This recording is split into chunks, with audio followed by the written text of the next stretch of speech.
good people, and maybe even not so good people. What's going on?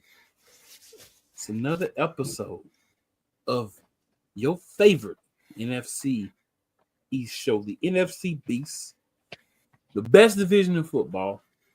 And if you want to know why, I can give you 2 reasons this week. I got one that's going to always work, but I can give you 2 this week.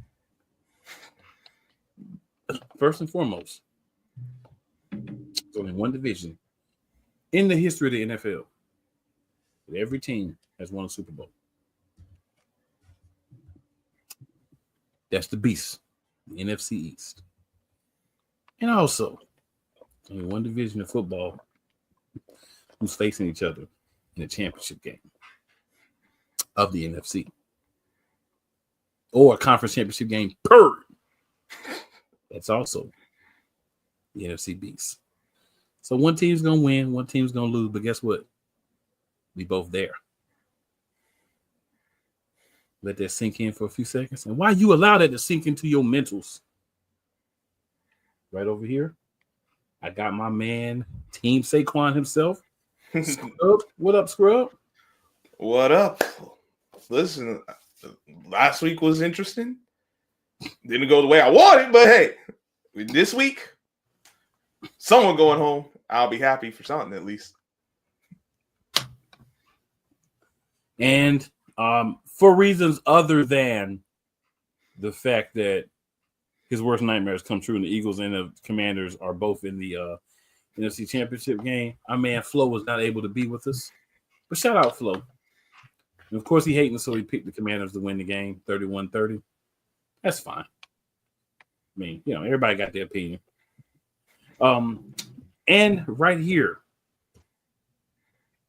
below me and Team Saquon, kind of in a pole position, a prominent position on the screen, my man Couch Coach. Even though he got on that Commander stuff and got that Commander stuff behind him, my cousin from another mother. What's going on, Couch Coach? I'm here, man. And like we said, man, I'm less than 24 hours away from maybe potentially punching a ticket to the Super Bowl. I am pumped. I'm excited. I just have a whole bunch of emotions heading into tomorrow's night's game for sure. I feel that, man. I mean, like I said in the chat. So y'all, when we both won, the first thing I put in the chat was Optimus Prime from the Transformers, the movie. If you're old enough, Yeah. Where he said one shall stand and one shall fall. That's where we at. But in order for us to both get there, something had to happen last week. And much to Flo and Scrub's dismay, the NFC Beast went 2-0 in the playoffs last week. So let's talk about it. I feel like it's a great place to start. Let's start with the good stuff, and we'll end with the good stuff. Let's start with the NFC playoff picture this week. Last week, the AFC went first. We saved the best for last. This time, we'll just do the best first. You know what I'm saying? So, if we are doing this in the order of chronologicalness, which I like to try to keep it to as much as possible, you know what? We just going to go into chronologicals from beginning to end. That's how we going to rock it. So, quick switch up. So, January 18th, 2025, Saturday divisional playoff game. The Houston, Texas went into Kansas City and got hoodwinked, bamboozled. Plymouth Rock. They didn't land on Plymouth Rock. Plymouth Rock landed on them. Okay. I've talked about this game before, but this is all I have to say about this game.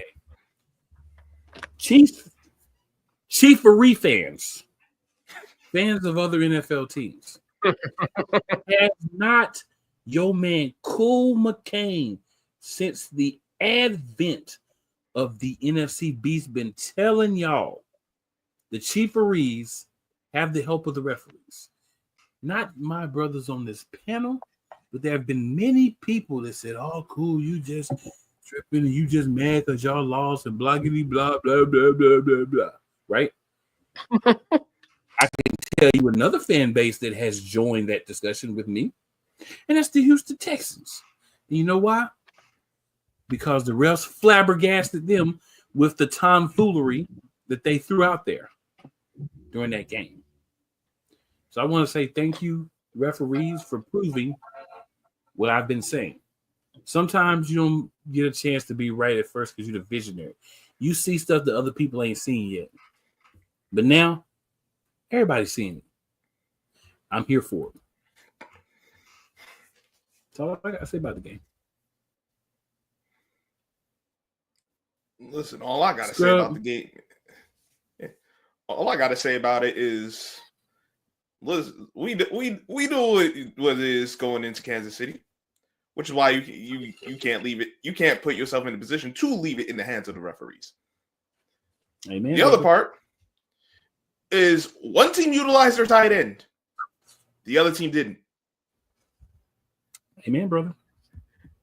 I'll give you a hint. The team that utilized the tight ends in the championship game this week.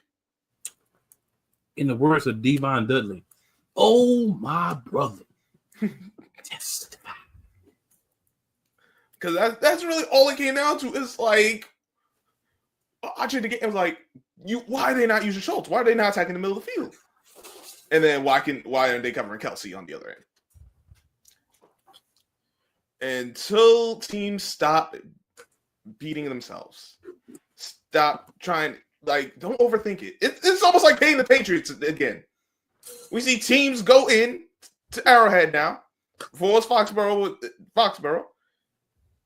And they've already beaten themselves before the game started. You can't play that way because you go home. And you look silly. And they did both of those things.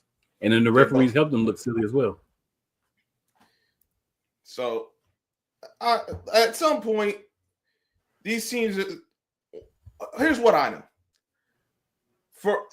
We can talk about the refs, we can talk about this, that, and the other. The Chiefs actually know how to play situational football. Despite how you all feel about it, they can play situational football.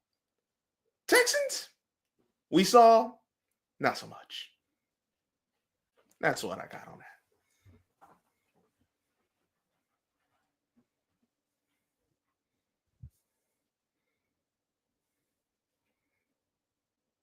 Okay, all right. I mean, yeah, to kind of that piggyback on Scrub's point, but more so just to me, it was more so missed opportunities. Obviously, they were in this game, obviously missing the extra point and then missing that field goal in the third quarter. And then you can, when you're in a game like that, we had Kansas City, those miscues make you become desperate. And even to the Scrubs point, I think that's one of the reasons why maybe Bobby Sloak is now no longer with the Houston Texans.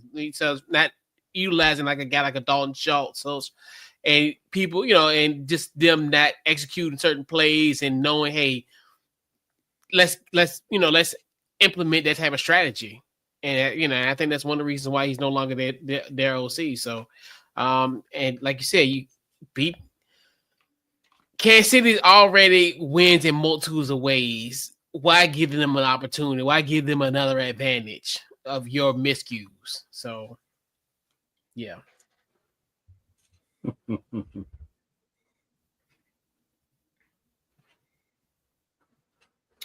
Okay. Like I told y'all before we started, I'm kind of on a more mellow thing this week, so I'm not even going to rebut. I'm going to move on. That's why I'm going to say though real quick is, yeah, I know the referees had something to do with it. I'm just saying.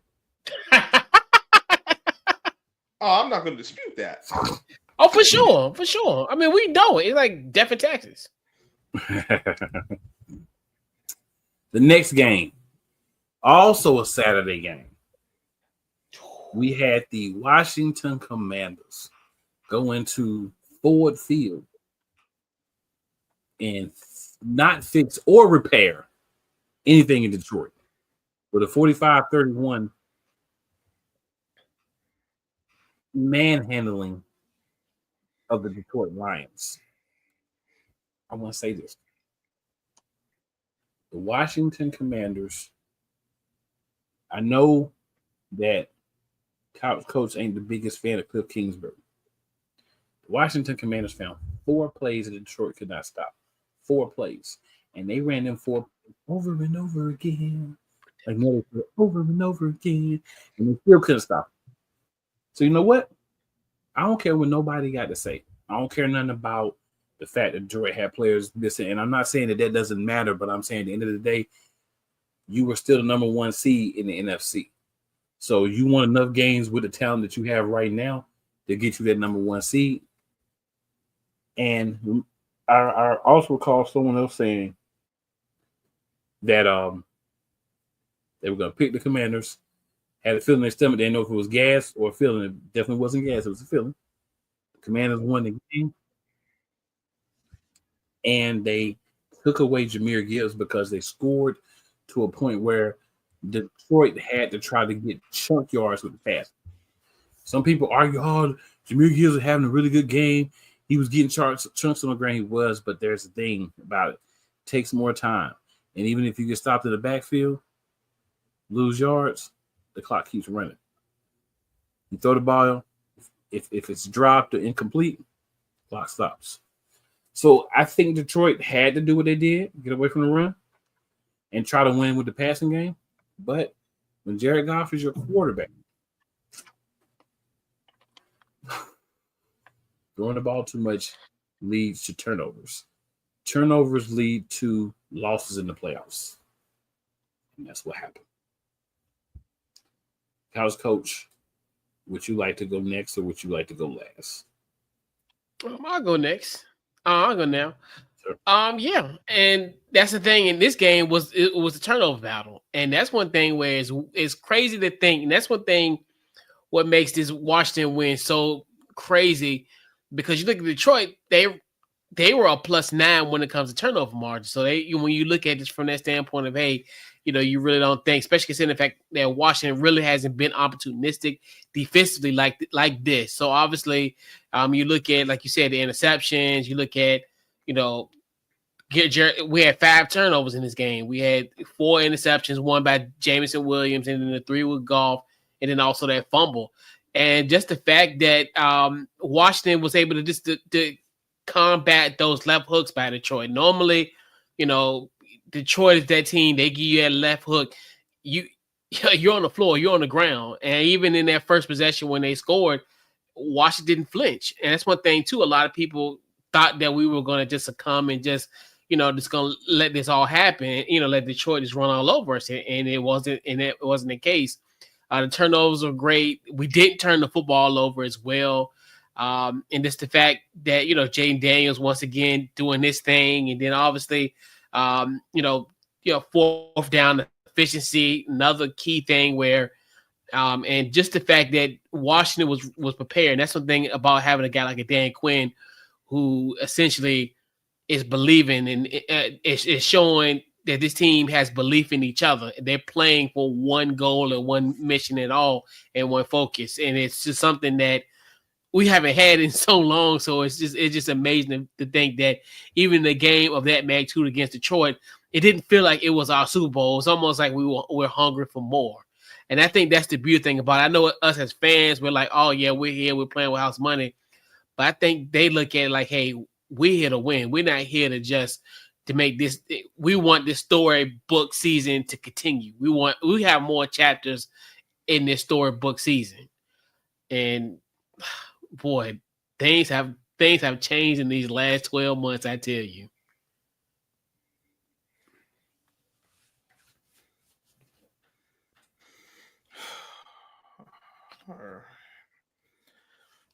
Where do I start?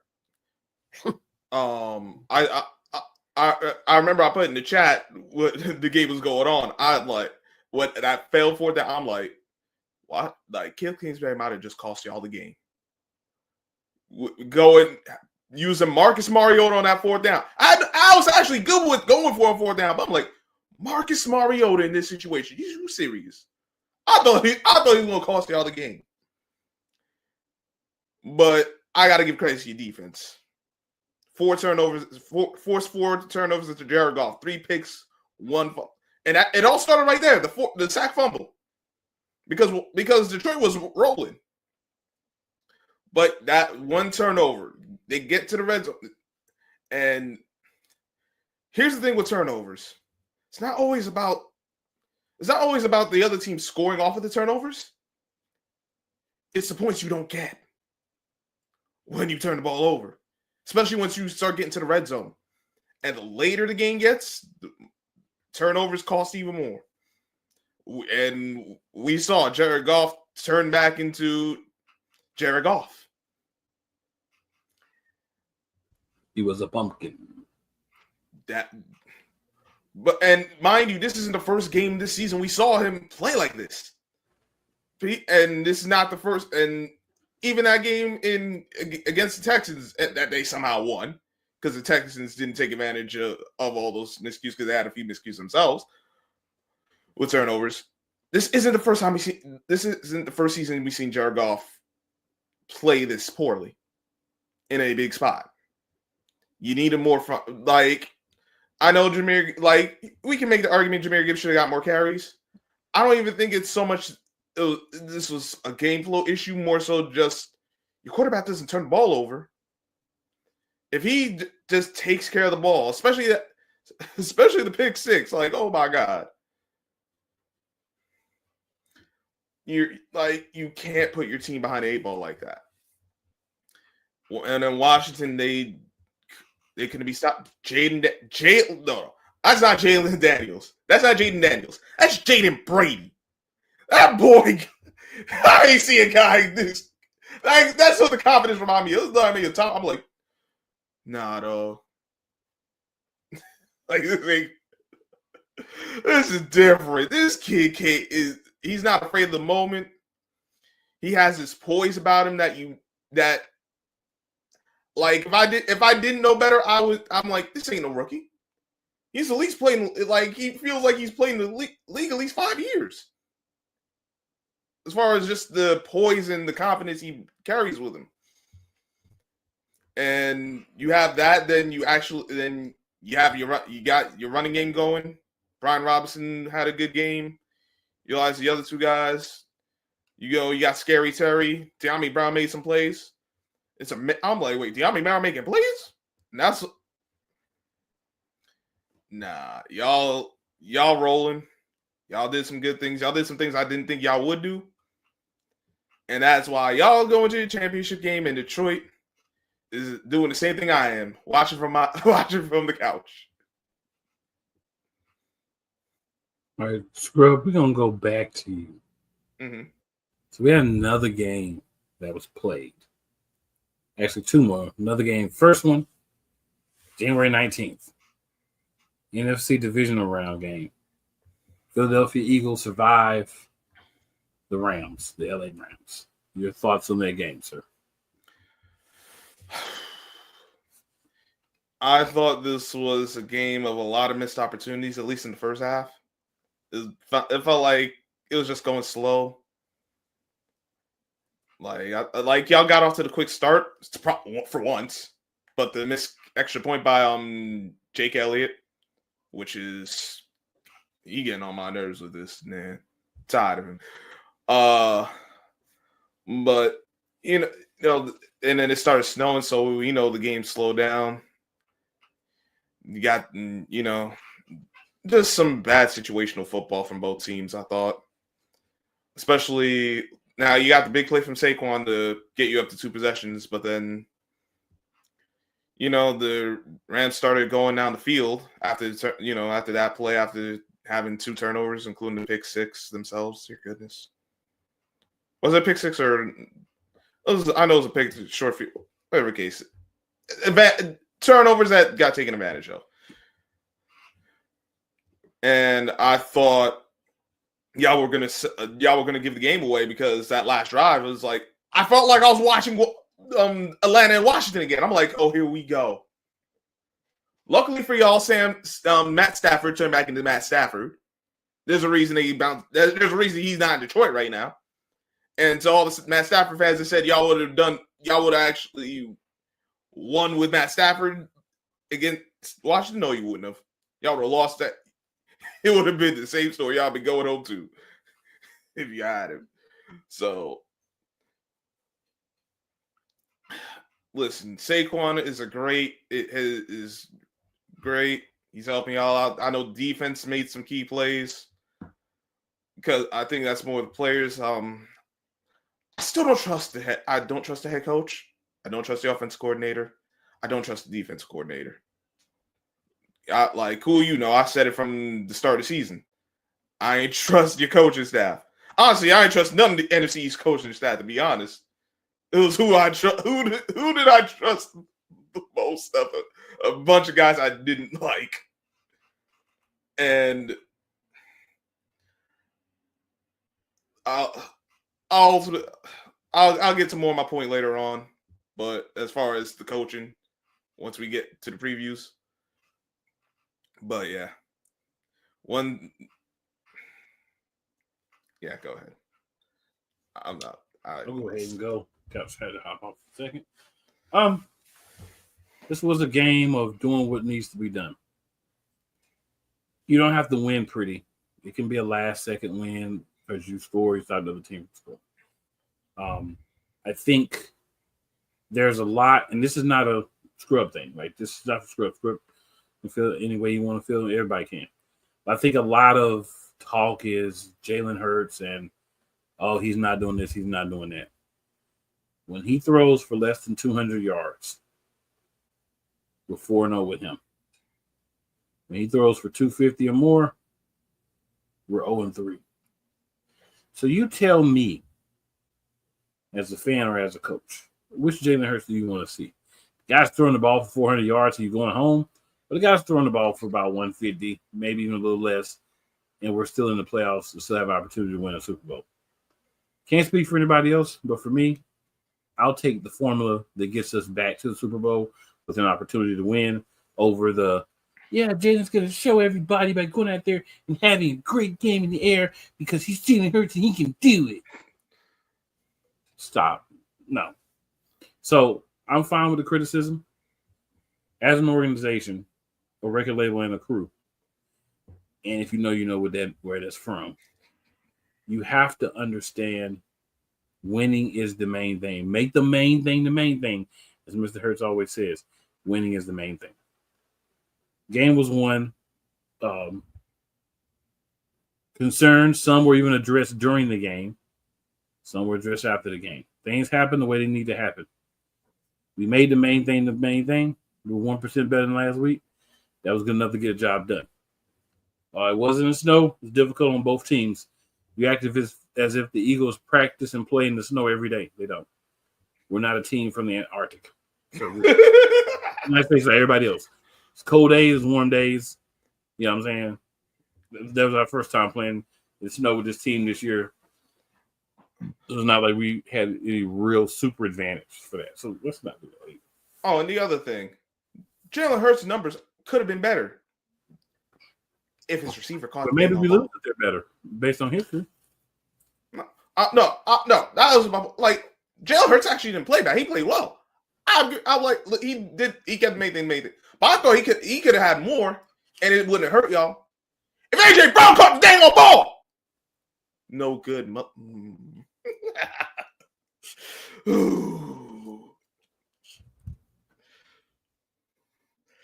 Yeah. Let's just say I'm not very happy with AJ Brown.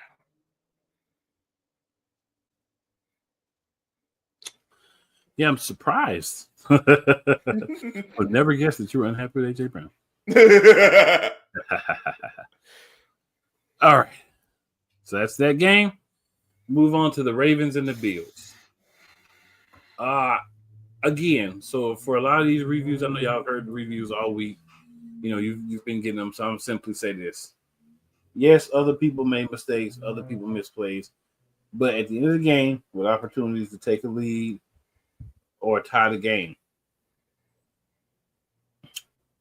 Mark Andrews did not show up.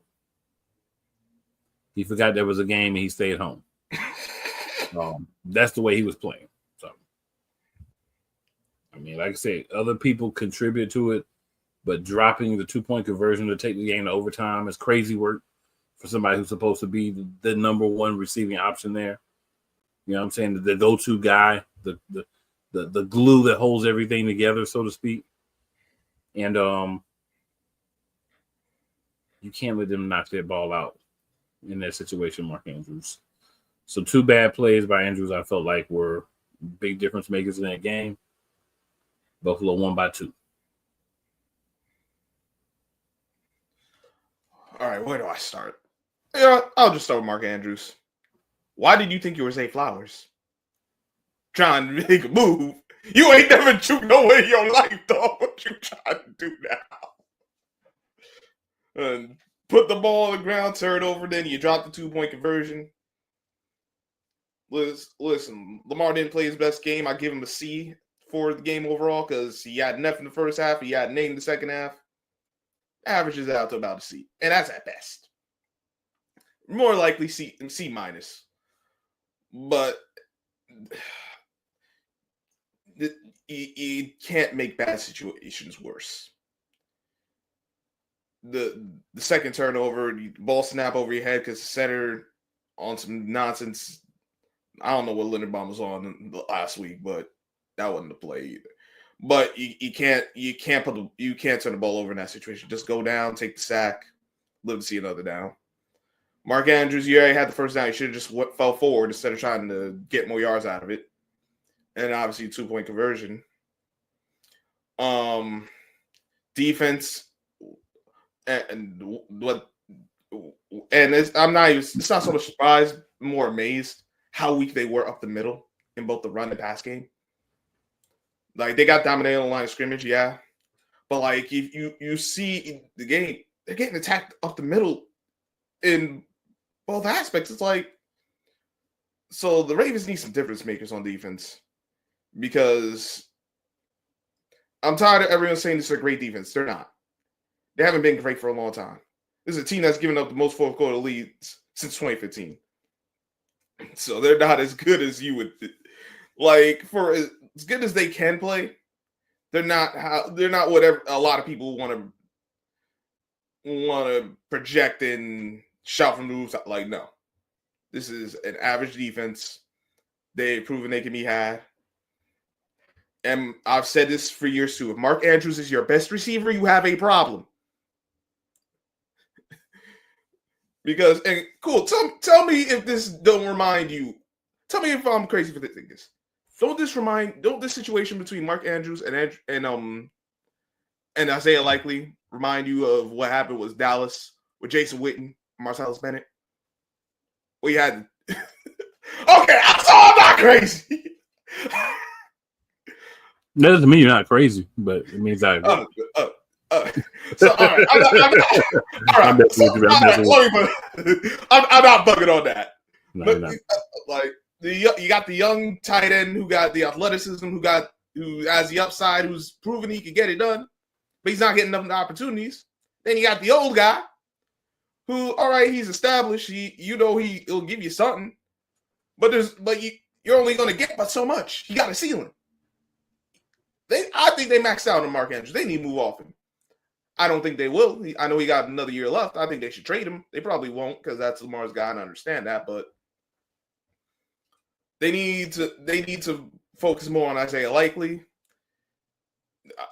Get Bateman more involved. And Bateman dropped a critical pass in that game too. He did. Like, yeah, that's not good either. But like, he's a guy who has shown he's had a healthy season this year. He did show like, all right, you got something there. I'm not saying they don't need more because they do, but like they got to change how they're going about it. Because and John Harbaugh, I'm over him though. As for the Bills, like you said, keep the main thing. They actually did. Although they tried to go to Josh Allen late and he couldn't get into the end zone to put them up to scores. So I don't want to hear all this about how great Josh Allen is because if he was that great, he would have closed the game out. And he didn't. and I also don't want to hear about how he has no weapons. I know James Cook ain't Derrick Henry, but he's exactly what they need. He's not a bum. It's not like Buffalo had bad running backs either prior to him. Shakir ain't no bum. The only thing I disagreed with people like because they said he needed help. Like, dog, Amari Cooper ain't gonna save him. he wasn't even playable this game. I told cats he won't listen to me. I'm like, listen, stop. Like, we need to just call spade a spade, not to implement agriculture.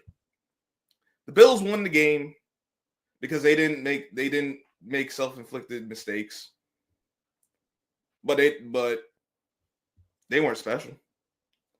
They didn't show me anything that I didn't see before, and they didn't show me anything that says they're going to beat Kansas City.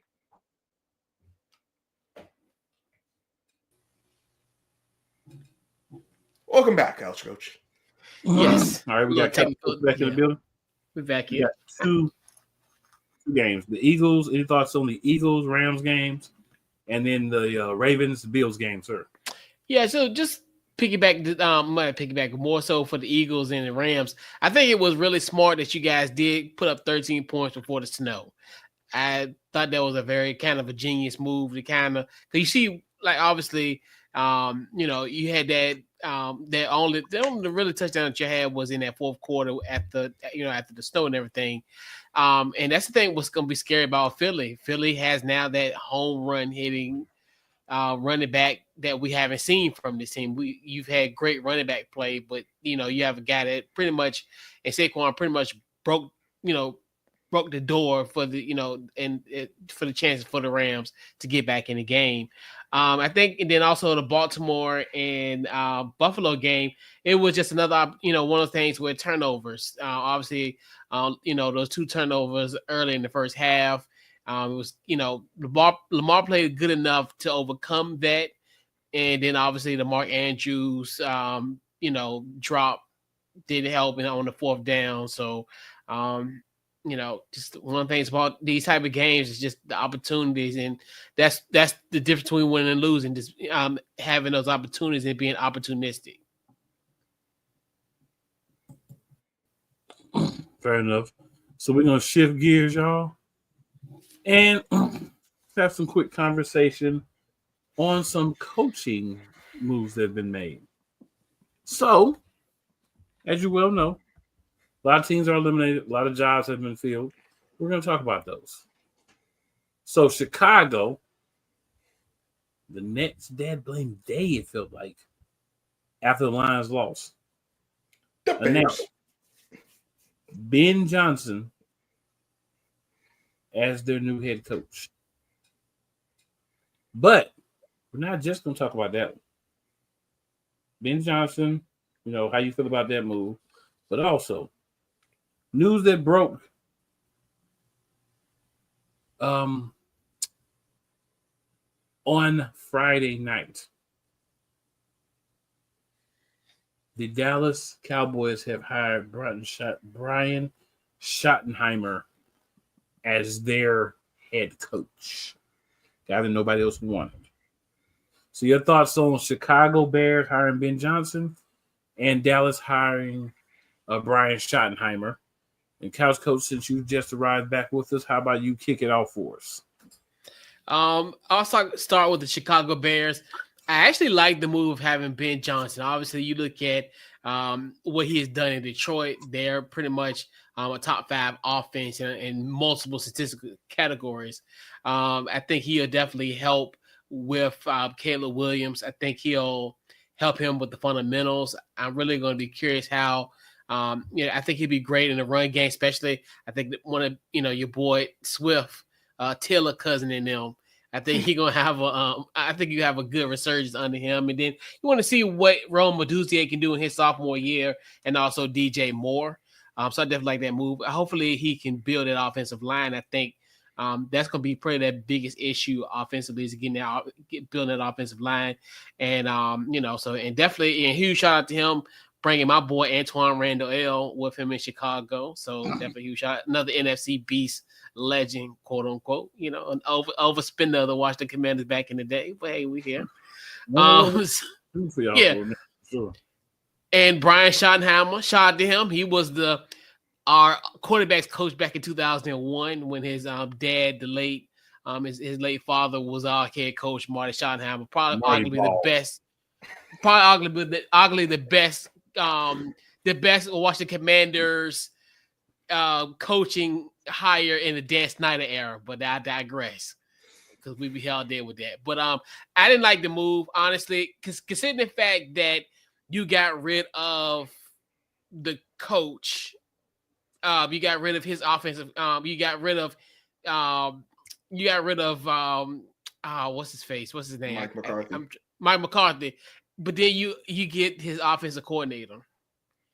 And then you look at just the history that he has had with offenses. I don't understand it. Like, I think he would have been better off even getting, Cliff Kingsbury if he wanted. I'm not saying that, but I'm saying there were other candidates that I think would have been a better option for him. Hell, I think if he would have got an Anthony Lynn, I know they were trying to get him. Obviously, our running backs coach who, we got a top 5 run offense, so it's definitely a huge shot to Anthony Lynn. But I don't know what the Cowboys doing. That was a head scratching move. Square, what are your thoughts?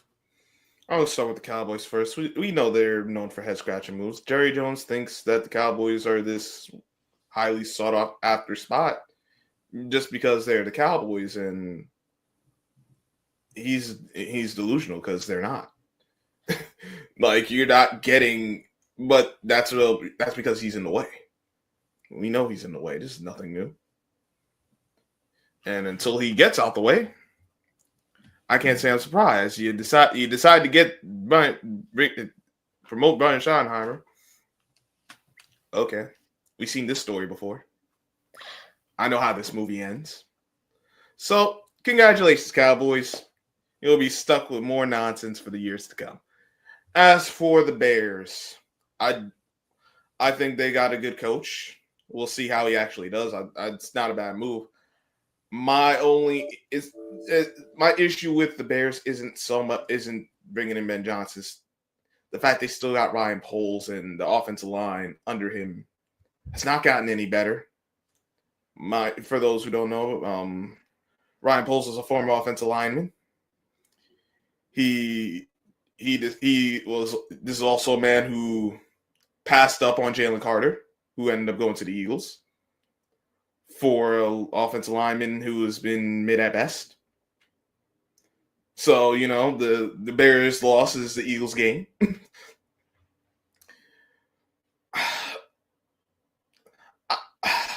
I hope Ben Johnson does well. I think he'll help out Caleb Williams. I just don't know if the GM is competent enough. We'll see. I hope he does figure it out, but if they don't fix the offensive line somehow, some way, it's going to be more of the same, because we've seen the Bears have issues building having a competent offense for a long time. It's not just the past 5 years. It's been most of their history. So, hope it works out. I just can't hold my breath because of who the GM is and his track records at this point. So, kudos to Ben Johnson. This is who Caleb Williams wanted. He basically said that's the only coach he wanted. So, Chicago had to bust the bank out, which I'm sure they did. We don't have the details of the contract yet, but I'm sure they gave him a good penny to come there. I think he's what they needed. May or may not work out. We don't know how he's actually going to be. But when you're evaluating what he's good at, what he does, and what the Bears need help with, it's a really good match. So, smart move. Dallas, all I can really say is Dallas is Dallasing. I don't know any other way to put this. They must be going all in again. I just shake my head.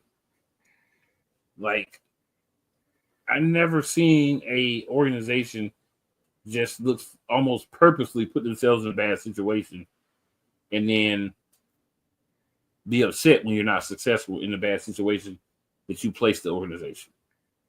So I don't get the move.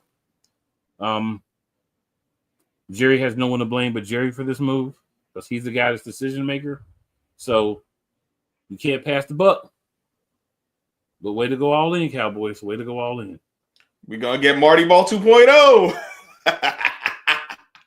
So our next two coaches, we got Liam Cohen going to Jacksonville and Pete Carroll, or as some people have said, the ghost of Pete Carroll. I'll start this with Liam Cohen. I think it's a smart move to take the head coaching job. The way Jacksonville and him handled it was a little shifty. I'm not going to go into details just for the sake of time, but I think it's a move that made sense for a guy that you feel like if you can't get Ben Johnson, another guy that offensively should be able to get a lot out of Trevor Lawrence. And then, if this doesn't work too, then maybe start thinking about what you need to do with Trevor Lawrence himself. But I think it's a good move to try to help him grow and become the best version of Trevor Lawrence that he can be. For Pete Carroll, there was a lot of ridiculous rumors about people who were getting a job. Even those didn't have Pete Carroll. Maybe he's what they need. I'll have my popcorn ready. Scrub, what you got? Man, the AFC West is now the retirement home for head coaches. Got a bunch of old guys. And listen, that wasn't a move I was expecting. I thought the Raiders would go. Pete Carroll don't feel like a Raider to me, though. That's the thing. Maybe this move works out. I don't just initially look at it, I don't like the move. I don't think he's the guy they need.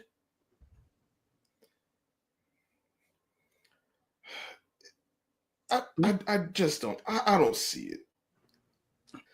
But I've been wrong before, so we'll see how that goes. Liam Cohen, it's Jacksonville. He was working at Baker Mayfield. Who cares? That's kind of where I'm at because like I said about Trevor Lawrence, I'm at 2.5. And just because he's 2.5 don't mean he's a better model. That's all I gotta say about it. Couch coach. All right. So I'll start off first with the Raiders situation. When I first found out the news Friday afternoon, I was kind of like shocked because I know he went for a few interviews, but there really wasn't nothing like kind of percolating these last like week or so, especially as the coaching carousel kind of ramped up. But in a weird way, I think he's a perfect fit for them in a strange way. I think just maybe because of the Raiders tradition and what have you, having an older coach in this way. And I'm just curious how who would be on his staff, because who's going to be the next in line? Because we know, I think Pete Carroll's probably about 73, 74. I think he right around that. Him and like Belichick right around the same age. My memory serves correct. He might be older than them. Come to think about it, but I think he can definitely inject some stuff there. And he's definitely got to get the quarterback situation figured out. I think that's the biggest thing is. And then I think it don't help with them. I think they got like the 5th or the 6th pick in the draft, so that don't help. So it's just like I think it's, and I think to myself how he took over. I think a lot of us looked at it like him taking that Seattle job was kind of crazy, but he overhauled that roster, and look what it turned out to be. So this could be another Seahawks kind of 2.0 for him potentially with that. And I think going with the Liam Cohen situation, I think it's a great move. And this is another one where you strike the iron while it's hot. I'm telling you, because it's kind of something I think what Byron Leftwich should have did that first year when they won that Super Bowl. He should have just took a job instead of staying. Because he did, to me, Liam Cohen did a great job, considering the fact, obviously, we know Dave Canales with he in your backyard, cool. And he, he was Tampa Bay offensive coordinator and went to Carolina. And we think himself, okay, Baker, once again, he gets a new OC. There was going to be somewhat of a drop-off. But Baker Mayfield had a hell of a year. And that's another thing, too, where, hey, why not go now where what if something happened, he regressed in the second year, then you may not have an opportunity to be a head coach. And, I mean, he's fairly young. He's 39 years old, so this is great. And I think he did a good job for Will Levis in Kentucky. I mean, we're not talking about his NFL exploits. We're not talking about what he's doing currently with Tennessee, but what he did at Kentucky. Because he was offensive coordinator at Kentucky. So to me, it's one of the things where what he did with Baker Mayfield this year, can he do the same for a former number one overall pick and Trevor Lawrence as well? So I think Jacksonville has nothing to lose. I think the best thing that happened to them was getting rid of Trent Baalke. I think that was the weird thing about all that, where I think we talked about 2 weeks ago where I was like, why would they get rid of Dougie P but then keep the general manager? But luckily, and that's why he came. I think that's the reason why he came back. And I think almost kind of like, not to kind of talk about our pre-production topic of it, but I think that was the main reason why everything kind of came into fruition once, because you think about it, how he did an about face was, I think, was predicated on Baalke being let go. So I'm cool with, I think, if as far as what you could get, you got a young guy, 39 years old, so hey, why not? The future's bright in Jacksonville potentially. And just to confirm for Couch Coach, Pete Carroll is 73. Yeah, so my boy is not young. Yeah, by Bill check age, yeah. Mm-hmm. Yeah. All right, we have two more coaching changes. New England Patriots hired Mike Vrabel, and the New York Jets completed the pilfer of the Lions and hired defensive coordinator Aaron Glenn. So, Couch Coach, we'll go back to you. What's your thoughts on these last two? The Patriots was a no-brainer. We talked about this 2-3 weeks ago that he was going to be the head coach. The moment they fulfilled their Rooney Rule with Pep Hamilton and who else? It was Pep Hamilton and Byron Leftwich. When they completed those, we knew that was going to happen. So they're staying third, but shout out to Josh McDaniels, got another job in the National Football League as OC for the Patriots. So good luck with that. Like Ben Simmons. Amy, he needed to just stay in New England because that's the only place he has to stay. Pretty much. And Aaron Glenn, I like the move, but it's kind of weird because it's almost like you hired another Robert Saleh in a weird way, where it's like because normally when you kind of do these transitions, you go from one end to you go from one side of the ball to the next. Like, say for instance, you had a defensive coordinator, you fired him, you usually go to an offensive center, almost like we talked about with the Bears, where they went from Matt Eberflus to Ben Johnson, what have you. So I do like that move, especially for them defensively. I mean, definitely I can see definitely a benefit like for Sauce Gardner, those young defensive guys. I think be the biggest problem is I think Aaron's going to have to get rid of the other Aaron. Not to start something again, like we talked, not to go down that rabbit hole yet again this week. But I think Aaron has to get rid of Aaron with the other Aaron. Fair enough. Scrub, what you got? Like you said, we knew the move with the Patriots was coming with Mike Vrabel. I don't think he's the guy a lot of the media thinks he is. I think he's serviceable, but he's not going to carry more than they need to get to. So I wasn't big on the move. I don't think it was a move that should have been made, but it is what it is with that. The Jets, what I worry about, I think they got a good head coach, a good guy to be the head coach. But my concern with them is Woody Johnson. There's another situation where you got the owner that don't know how to stay out of the way. So we'll see how that goes. If Woody Johnson does stay out the way, but if he stays out the way and his brother stays out the way, because his brother don't know what the heck he's doing either, in my opinion. But if they let the football people do, we'll see what happens. Like Couchko said, you're gonna have to find a way to move off Aaron Rodgers because he's another year older. I thought he's been done since his days in Green Bay.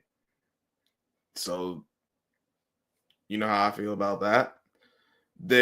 I don't know what they're going to do about quarterback. They don't need to draft one. That's the good thing because you do have Tyrod Taylor. You did draft the kid from FSU last season. So you don't need to worry about moving up to get one of the top two guys. I don't know if they'll try to move up, and there's another player they might really want. They'd move up if they feel they need a quarterback. They could always. I don't think free agency is around. They could get a Jalen Milroe later in the draft. But the biggest thing is really just going to come down to. The question is it going to be the same old Jets? Because they win the offseason almost every year. They will win the offseason, they'll win the preseason, and then we get to the regular season, and it's the same old Jets. So that's really all this. That's really where it is. I'm more wait and see with the Jets. I got no faith in what the Patriots are doing, and that's really about it. So Mike Vrabel. The most obvious hires, worst kept secret than Penta going to WWE. So we knew that was going to happen. Like I said, just needed to rule. This is the guy they probably should have got from the beginning. They probably didn't think he was going to come available when he did, which is why they had a head coach in waiting. But they were waiting for any reason to get rid of their head coach in waiting, and they got one. And now they got the guy that they believe they wanted. And Josh McDaniels as the OC. So we'll see how it works. But to Coach's point, it seems to be the only place that he does well. So shut up and stay there. Not going nowhere else.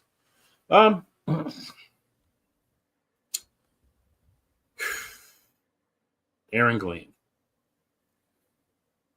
I think it was a good hire because I think the Jets need a defensive-minded coach because they've known for their defense. That's been their strong suit for years. So he fits that mold. You do have Aaron Rodgers you're stuck with for one more year. I don't know if you're going to get rid of him unless he decides to retire before the end of this season coming up. But after this season, you can let him walk. So perhaps you might say, you know what, we'll keep him. We'll go one more year with Aaron Rodgers. We'll develop the two guys that we got, Francois and We'll see what Francois can give us. Maybe he's a guy we can use in the future. Maybe we go draft somebody. But I think that's where they're going. But I like the hire of Aaron Glenn because he fits what they really needed. So, I mean, it's pretty much all I have to say about those coaches. So, one opening left. We'll see what happens with the Saints. All right, guys, it's that time. We got 2 games left to talk about. We'll start in the AFC.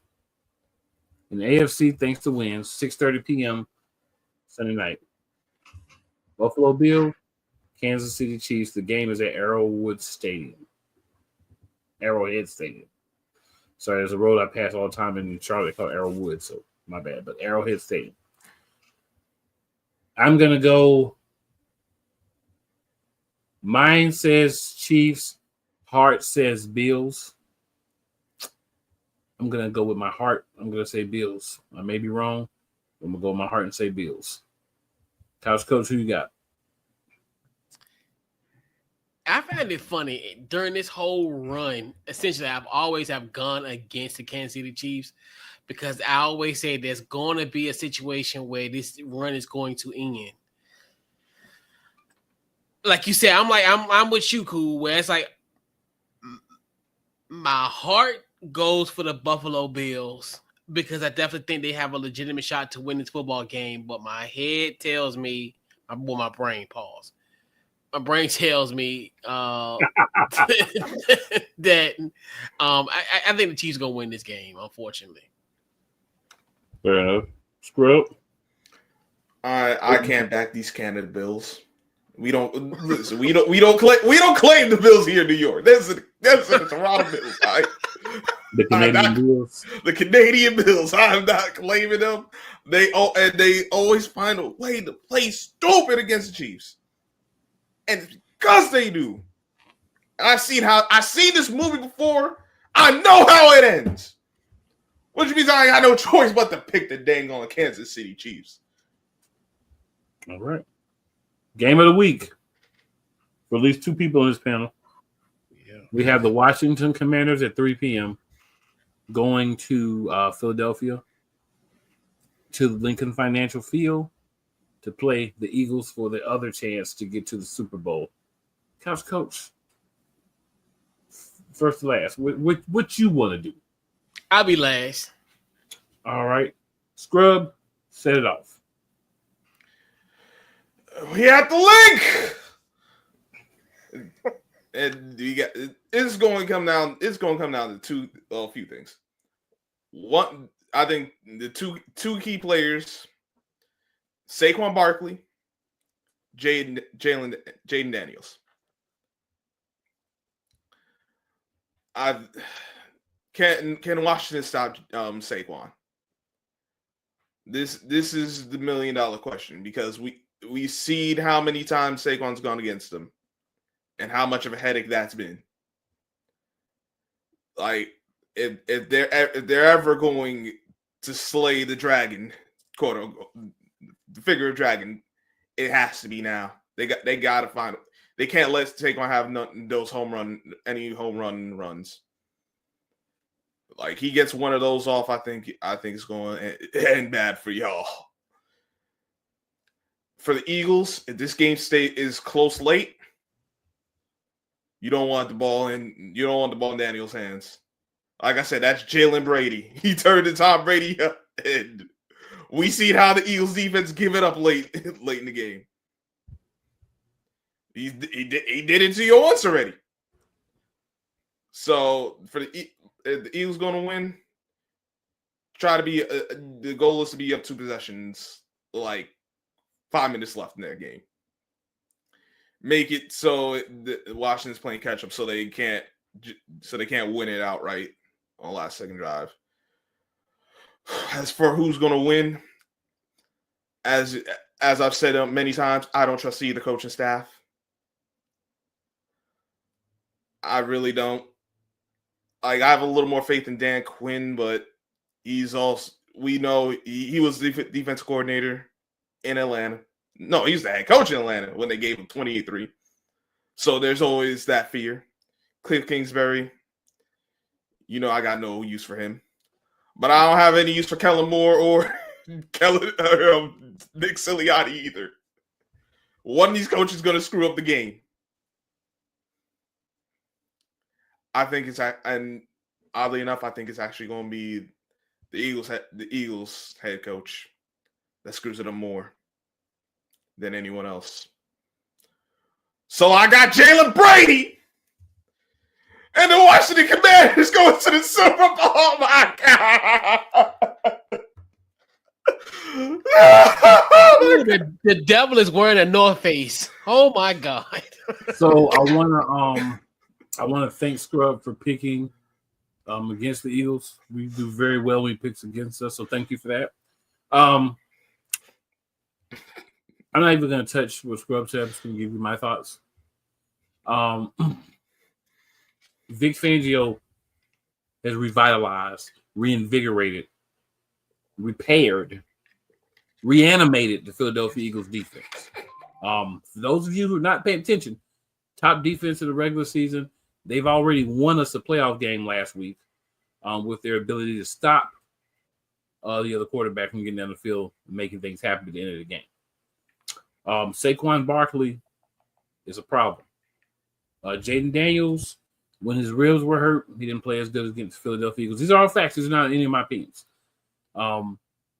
Second game against the Eagles, started off slow. Came on, they were getting touchdowns. We were getting field goals. You don't be a team that's scoring touchdowns when you're only scoring field goals. That's what happened, right? There were some drives and other things, but at the end of the day, you don't score touchdowns. The other team does. At some point, they're going to come back and get ahead, and that's what happened. For this game that we have coming up, I would like to see Jalen under 200 yards. That's when we're our best. I would like to see us run the ball. I want to thank the Washington Commanders defensive coordinator because he did 3 things that you shouldn't do, all in one statement. I also want to thank Jaden Daniels. I'll even start with him. Jaden said, "Just make the main thing the main thing." Jalen Hurts is a very nice guy, right? Very temperamental, very nice. You don't wake a dog, sleeping dog. Jaden Daniels might have done that with that statement. Back to the DC. He said, if Jalen Hurts runs, his words, not mine. He said, if Jalen Hurts runs, they're going to treat him like a running back. So if he's going to run the ball, he's going to get treated like a running back. What I find so ironic and idiotic about that specific statement, Jaden Daniels runs the ball. So if you're going to tell the other team, hey, guess what? Your quarterback runs the ball, we're going to treat him like a running back. Guess what Vic Fangio's going to say? Oh, that's how we're playing the game? Hey, guys, Jaden Daniels gets out of that pocket. He starts running. He's a running back. They're going to treat our guy like that. We're going to treat that guy like that. Don't think that's a wise statement. Third thing that one statement did was you alerted the referees. Well, second thing, you alerted the referees that, hey, they're going to be trying to hit the quarterback and treat him like a running back. So that means those yellow flags on the side, it might be a little looser for those 50-50 hits because you've already shown intent to try to be violent against a quarterback and treat him like a running back. Third thing, probably awoke the offense. Because one thing you don't do against Philadelphia, and people can say what they want about A.J. Brown and Jalen not getting along in the locker room, whatever, that's their guy. If you want to be trying to beat that guy up, it's going to be a problem. And Washington got a dude that be trying to knock quarterbacks out. Not saying that the Eagles are going to do this, but what I would do is I would get one of my guys that don't play a lot, put him on the offensive line. He going after Jalen, you go after him. We'll take the 15, make it happen. You already put him out one time. Now you're telling guys basically go put him out. So there's that, right? That's a mental thing. That's bulletin board material that you're giving a team that's motivated already. But we still got to play the game. Is that going to stop Jaden Daniels from getting yards? No. Is that going to stop guys from making catches? Is that going to keep the Commanders at 0 points? Absolutely not. Ain't nobody over here unrealistic. This is clearly a very good team. They've beaten the number 1 and the number 3 seed in the playoffs. They've gotten hot at the right time. They've maintained that. Nothing wrong with that. But when you're playing against a team that has a goal, that's had a goal since the preseason. So Washington's bar, and I think Coach would agree with me, to begin the season was win more games than last year. Once you hit that bar, you see you got a guy that's playing really well. The bar moves to try to make the playoffs, right? Or try to have more wins than losses. Try to get to 9 wins. Let me not skip steps. Try to get, 9 wins, more wins than losses. You did that. Try to make the playoffs. You did that. Win a playoff game. You did that. On the road. Go on the road, win the second playoff game against another high seed. You did that. Props to Washington. There's no guarantee that the Philadelphia Eagles will win this game, but I'm going to pick them. But here's what I think the difference is. A.J. Brown hasn't had that game yet. And he's been very calm, very quiet about it. Between him and Devontae, they really enjoy playing against Washington Commanders. I think that along with the running game, you put the extra guy in the box, this is going to be a game where the ball going to fly a little bit, right? Now, my concern, if I'm an Eagles fan, I'm not going to talk about the Commanders, Couch Coach here for that. As an Eagles fan, my concern is, are we going to hold the ball to try to get big plays down the field, or we're going to take what's available? What I like to see is what I've seen in certain games from Jalen Hurts and not what I've seen in certain games, if that makes sense. There have been games where he's come out, he's been precise and crisp, at least early, throwing the ball, getting the ball where it needs to go, helping the team get a lead. The last game that we played, we were scoring with Hurts, and then unfortunately he did get hurt. So things happen, right? I don't think anybody said, I'm going to go out and try to hurt this guy in that game, but he did get hurt. So I think that what's important is keeping him healthy, running the ball, making the throws when they're there. Good blocking. We didn't block the best last week. Snow has something to do with that. And also, Vic Fangio finds a way to win with this defense because, let's not forget, Kobe Dean is not playing. So where that's important, that's our defensive quarterback. It's not just half of the best linebacking duo the Eagles had in years. That's our play caller. So now Zach Bond has to be a play caller. So now we need Oren Burks to step up, right? Now we need Jeremiah Trotter Jr. to get in the game, take reps and step up. Because we're going to need the combination of those three guys to do anything in this championship game. Quinyon Mitchell should be back. Cam Jurgens is back at practice. They've both fully practiced. So they'll be out there. So that helps the depth at cornerback, and that allows us to have Quinyon back out there. And Scary Terry got him last game. Don't think he's going to get him again this game. I think there was one. I think this game will be Terry will get a couple of catches, but they won't be big plays, right? But he will get some catches. He's not going to be held catchless. Not being unrealistic. I think this game is going to come down to Philly being able to control the clock, run the ball, and use the bullet board material that Washington is saying, Philadelphia, we know we're playing you. We're not worried about you, apparently. So here's a bunch of bulletin board material for motivation. We still going to beat you. That's what they believe. But my humble opinion, I know no one else on this panel shares it. Philadelphia is going to march into their home stadium, take care of business, and punch our ticket to Super Bowl, and then wait and see which one of those AFC teams, is going to get dealt with. Floor is yours, sir, and I'll mute my mic so I will not overtalk or say anything.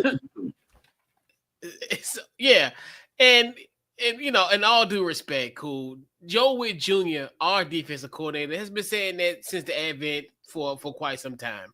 He said that about Baker Mayfield as well. And especially, so that's something where I think that is, I get that you got to have some type of chip on your shoulder. I totally understand that in this matchup.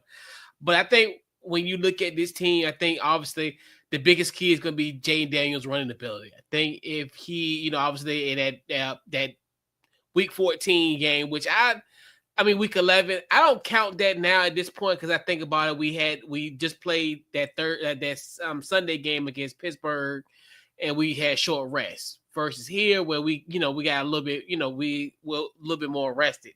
So in that game, I think Jayden only had like 18 yards rushing. I think like we talked about as far as he still had that nagging rib injury from against the Panthers, maybe a few weeks prior to that.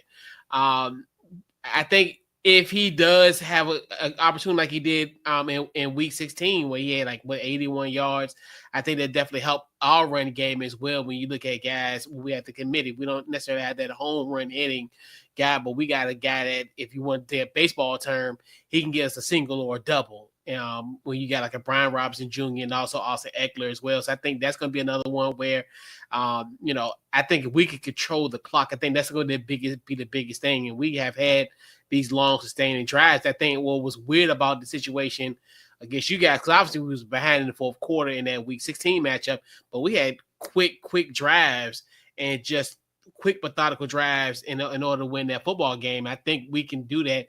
one of my biggest things was getting off to an early lead. I think that's one thing too, where as you talked about, as far as Jalen Hurts trying to get as much passing yards, but I definitely think it would be a good opportunity for him. I want him to kind of see. I want him to throw the ball. I don't want him to go 15 for 20 like he did last week. I want to take. I want to have my chances. I want to take those chances. Especially when we got like a guy like a Marshawn Lattimore on one end, and you also got Mikey Sandstrell, the Michigan man. So I like it. I'm willing to take that. That's one of those ways where it's like just like anything. I would rather Jalen beat us with his arms and say, "Hey, it is what it is." If he can beat us with an arm, I'm cool with that. But you don't want Saquon to have an 80-yard run on you, and in the fourth quarter. Or similar like to what he did us in the week 11 matchup on a Thursday night game in the Link. That fourth quarter, he dominated us, and that was the difference in that game. So to me, my biggest thing is you control that clock, make sure that we can extend drives, control the clock, get you guys fatigued on the D line, and just get you guys there. And just curious how. Our offensive line will hold up. Obviously, with us losing Sam Cosmi, so now you got Trent Scott coming in. He's another great story about this Washington Commander team. A guy that's been grinding, in the NFL for so long from gambling. So it's almost kind of indicative, of how our year has been. Like we just had guys, unsung heroes on this team. I think definitely Trent Scott will be one of those guys in this matchup. So obviously, this team kind of reminds me of the 2021 Cincinnati Bengals. Remember, that's the whole, you can text your friends that you go into the playoffs, because that's, so in this case, this will be the first time we're ever in this era that we can text each other and say, hey, the Washington Commanders are going to the Super Bowl. And damn it, we're going to the Super Bowl. At this point, we're not here just for the sentimentalness. We're not kissing the frog at midnight. We're not looking for the glass slipper. We're the ones who create our destiny. We don't have a stepmother or a step up. We're not we don't have this sob story. No, we coming to win, and we're coming to win. And this is a bitter rivalry, and it's just gonna, I think, the beginning of something that this division needs. People keep talking about, oh, we suck. This is the worst division. No, we're going to show you. These arguably might be the best two teams in NFC going forward. We ain't going nowhere. None of us. We ain't going nowhere. So just get used to it. So be prepared to be sick of us. Because it's just the beginning. I'm going to say this, right? Say this often. Yeah. We need to get to the Super Bowl this year. We need to do it now. Because once the Commanders have another year or two to finish filling out that team with their quarterback on the rookie salary, it's going to be a little bit harder. We need to go and put them down now. We need to. So I will admit that. Right now, I feel like we're still better, and we need to handle business now. Now, again, I don't know how the locker room is taking it. I don't know how the coach is taking it. Because the one side of the ball that I do not worry about at all is the defense. Defense is going to do their thing. But where I do have concerns is some guys that call plays in offense. We'll see how it plays out. I'm not going to sit here and declare that there's no way the Eagles can lose the game. This is going to be a very difficult game. It's going to be exciting to watch. And win or lose, one of us is going to the Super Bowl, and we're going to be back here next week to talk about what happened, who's going, and all that. And you know what's going to be so great about it? Next week, it's going to be a shorter show because we're just going to talk about what happened in these two games. We ain't got to talk about nothing else. The following week is when we're going to preview the Super Bowl. Ooh.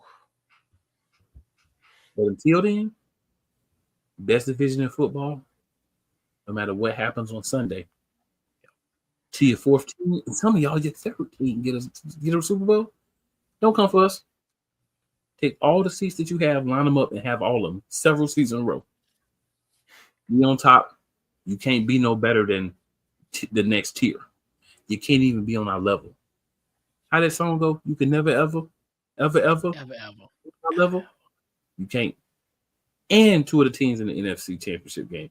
Oh, and by the way, on a petty level, Dallas, I know you don't like it, but it's happening. It is what it is. On another note, appreciate my man Couch Coach hopping on with me. Appreciate my man Team Saquon, even though he betting against Saquon. We don't go into that. I bet against Saquon. I bet against the guys around him. Well, Saquon is the whole reason we're here. So, well, I say the guys around. I'm really talking about the coaches because that's who wants to y'all. I know who you're talking about. I get it. I understand. But we are out. We appreciate everybody checking in, tapping in, all the comments. We are recorded, but it doesn't mean we don't like the conversations. We don't like to see them, and we don't enjoy seeing all of your wonderful likes, shares, subscribe to all the channels. We'll be back next week. Me or Couch Coach, one of us will be eating a little bit of humble pie. I've had my share of humble pie, a lot of it over the years. So hopefully I don't have to taste it again, but if I do, I do. Can't win them all. We gonna win. Yeah. Maybe. Hopefully. For real. Hopefully. But see y'all next week. Always remember, it's never where you start. It's always where you finish, good people. And with that being said, yeah.